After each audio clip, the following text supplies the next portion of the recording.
आपको क्या लग रहा है सर, जो सरकार ये कहती थी कि मैं कभी 1 इंच पीछे नहीं हटूंगा, तो इस प्रोटेस्ट से वो कितना पीछे हटा है?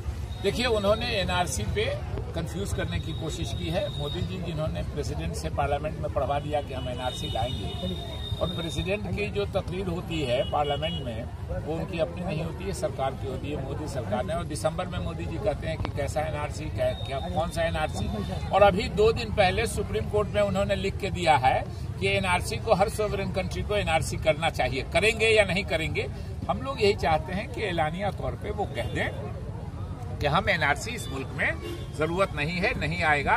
नहीं तो आसाम की तरह इन्होंने मुसलमानों को फंसाने के लिए एनआरसी करने की कोशिश की थी। आसाम में उल्टा हो गया कि जो पहले 40 लाख लोगों में 29 लाख बेचारे हमारे हिंदू समाज के भाई छूट गए, और उसके बाद जब मारपीट होने लगी है और गाली गुफ्ता होने लगा बीजेपी आरएसएस के लोगों को, तो 2 कागज और इजाजत की गई, तो 19 लाख लोगों का नाम छुटा। उस 19 लाख में 13 लाख से ज्यादा बेचारे हमारे हिंदू समाज के भाई छूट गए हैं, जिनको लिख के देना पड़ेगा कि हम भारत के नागरिक नहीं हैं अगर शहरियत लेनी है तो। जिनको लिख के देना पड़ेगा कि हमारे माँ बाप भारत के नागरिक नहीं थे अगर शहरियत लेनी है तो। जिनको लिख के देना पड़ेगा कि मेरे माँ बाप या बाप दादा या तो बांग्लादेश के या तो अफगानिस्तान के या पाकिस्तानी थे। अब सोचिए, और उसके बाद जैसे उन्होंने लिख के दिया तो पाकिस्तानी या दूसरे मुल्क के जो शहरी हैं वो हमारे मुल्क में बाप दादा की जमीन उनको मिल सकती है, लेकिन कुछ उन्होंने इस बीच में खरीदा होगा तो वो खरीद नहीं सकते हैं। और जितना उनके खरीदी हुई चीज होगी उन्हीं के जात बिरादरी के, उन्हीं के दई-दियाद उस पर हमला करेंगे। इसलिए ये जो सीएए की बात करते हैं उसमें 1600 करोड़ रुपया सिर्फ एक सूबे आसाम में खर्चा हुआ, और 19 लाख लोगों में बेचारे 13 लाख हिंदू समाज के लोग छूट गए। वही गाली देने की कोशिश कर रहे हैं, वही उनको तंग करना चाहते हैं, वही बीजेपी से नाराज हैं। इसलिए उनको बेवकूफ बनाने के लिए सिटीजनशिप एक्ट तो यहाँ 1955 से है।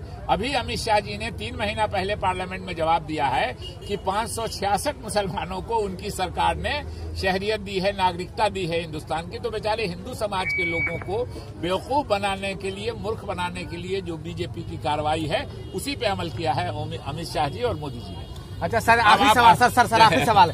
एनपीआर के अंदर जो सर कहा गया है कि माँ बाप का जन्म प्रमाण पत्र यानी दादा नाना का, अगर जिनके पास नहीं होगा उस पर आपकी पार्टी क्या करेगी? क्या 2020 को एक्सेप्ट करते हुए? बिल्कुल, 2010 के बारे में हम तमाम लोगों ने कहा। 2010 में भी कांग्रेस की हुकूमत थी जो 2012 में तैयार हुई, कांग्रेस की हुकूमत में थी जो एनपीआर हुआ था। कोई कंट्रोवर्सी हुई थी, कोई हंगामा हुआ था। इसलिए कैप्टन अमरिंदर सिंह है, चीफ मिनिस्टर पंजाब के हैं कांग्रेस के, वो चीफ मिनिस्टर होने की वजह से नहीं मैं चर्चा कर रहा उनकी।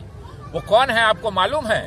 वो पटियाला महाराज के बेटा है, और अभी वर्तमान में जो अगर महाराज होते तो वो पटियाला महाराज हैं, जिनको कई तोपों की सलामी मिलती थी। कल कैप्टन अमरिंदर सिंह ने बयान दिया है कि मेरे पास मेरे जन्म का सर्टिफिकेट नहीं है। नरेंद्र मोदी जी के पास नहीं है। अभी आरटीआई से खुलासा हुआ है कि नरेंद्र मोदी जी के पास जन्म का प्रमाण पत्र नहीं है उनके, तो दूसरा हम आप कहां से लाएंगे? तो एनपीआर बगैर उसके होना चाहिए, और वही जो 2010 में हुआ, जो 2012 में हुआ, जो कांग्रेस के जमाने में वही हुआ, वही इस सरकार ने, बिहार सरकार ने पास किया है, वही 12-13 और सूबों ने पास किया है, वही एनपीआर होना चाहिए। चलिए।